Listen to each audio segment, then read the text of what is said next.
laki naman ng butas na yan. Wow. Grabe naman to. Ah. Grabe. Oh. Kayang lumog yung paa.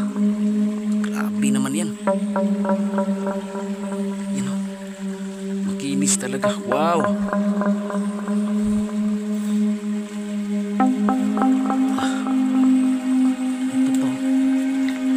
Kontrasen literacy.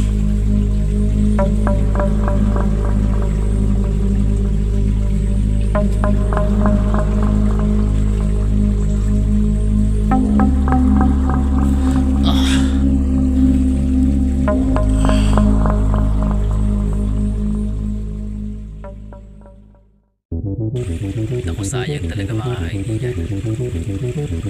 Butas na lang eh. Sa tingin ko eh, na-recover na ito during 1970s. Yung madalas natin na sinasabi ng mga quick deposit or sucker deposit na nasa mga palanas lang. Kita nyo naman eh, ang laki.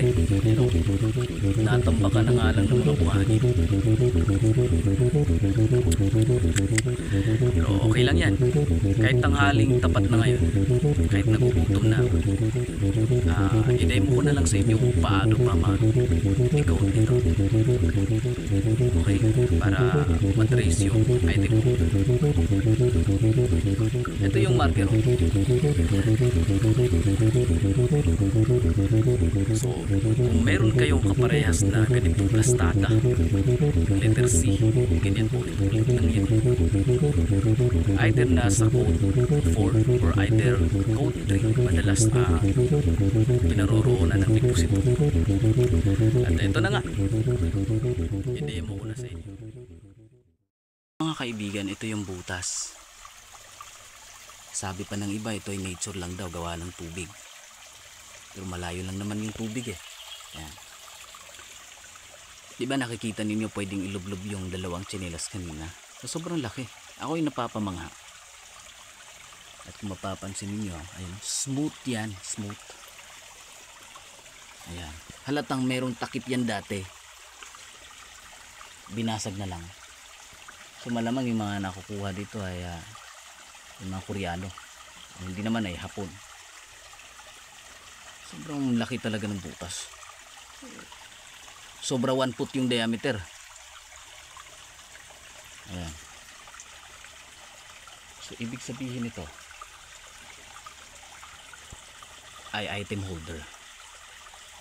Ngayon i-explain ko sa inyo paano nila ito na-recover. Ayan o. Yan, ipakita ko muna sa inyo. May mga groove yan. Ayan o. Ito. Groove din dyan.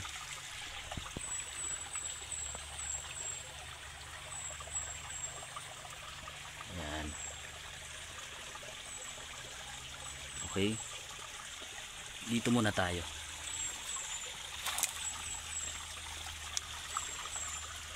Ayan.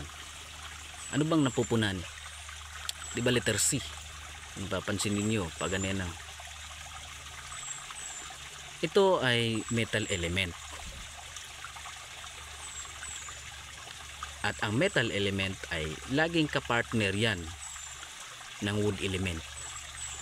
Azimuth and back azimuth. At galing dyan sa butas papunta dito sa sign. Ayan o, white degrees.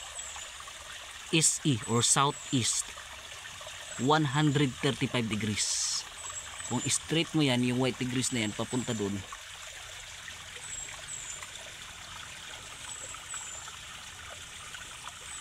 ayan, tatamaan talaga yan. Tignan muna natin. May gap yan o, galing dito may gap, putol. Tapos kung papansinin ninyo, madadaliw yan ng tubig. Ayan. So alam naman natin pagka code 1 norte yan, sapa papunta sa ibaba. Kaya ito papuntang norte, tatagas yan. Pero gap siya, hindi literal na wood ang makikita natin, kundi ito na yung mismong item holder. Malaking butas yun, oh. Diba? Ulitin natin, ulitin natin. So yan yung item holder. Ayan. Ayan. Ayan. Para meron kayong idea. Didiretso dito. Ito yung pinagkunan na natin ng reference.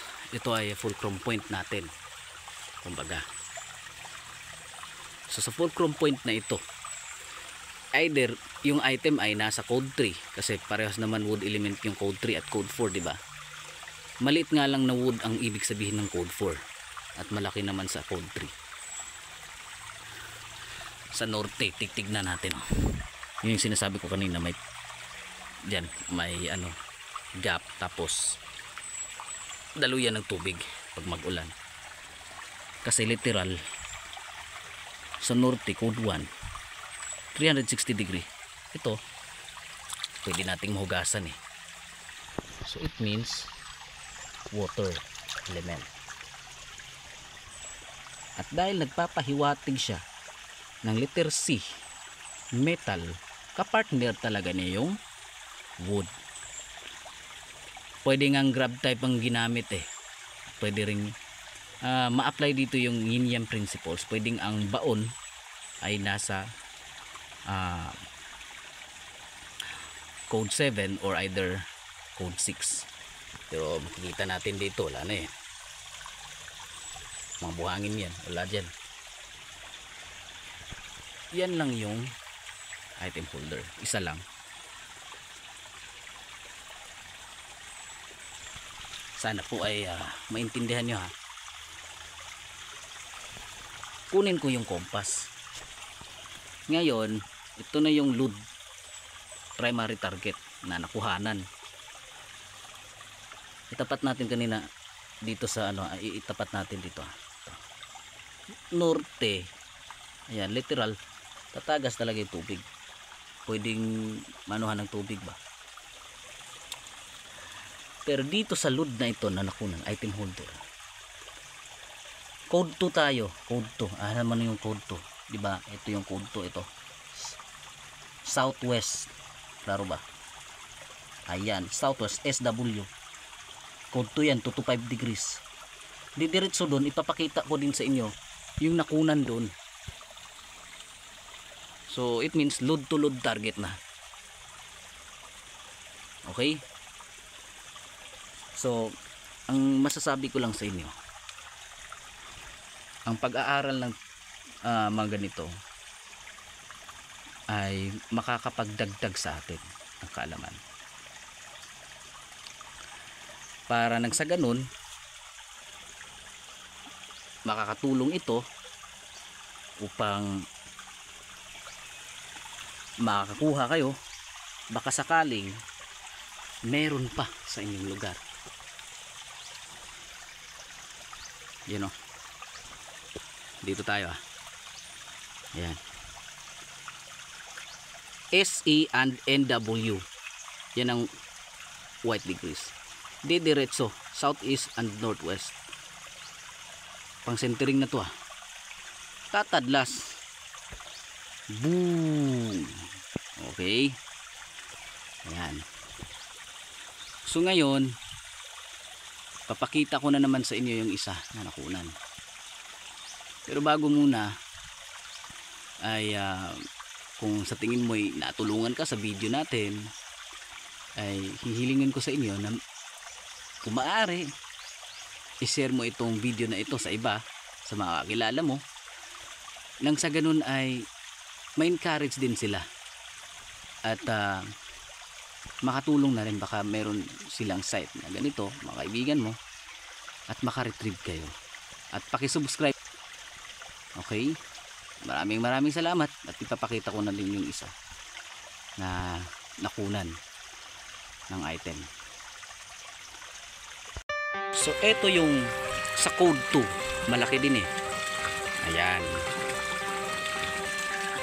Napapansin ninyo, inantoy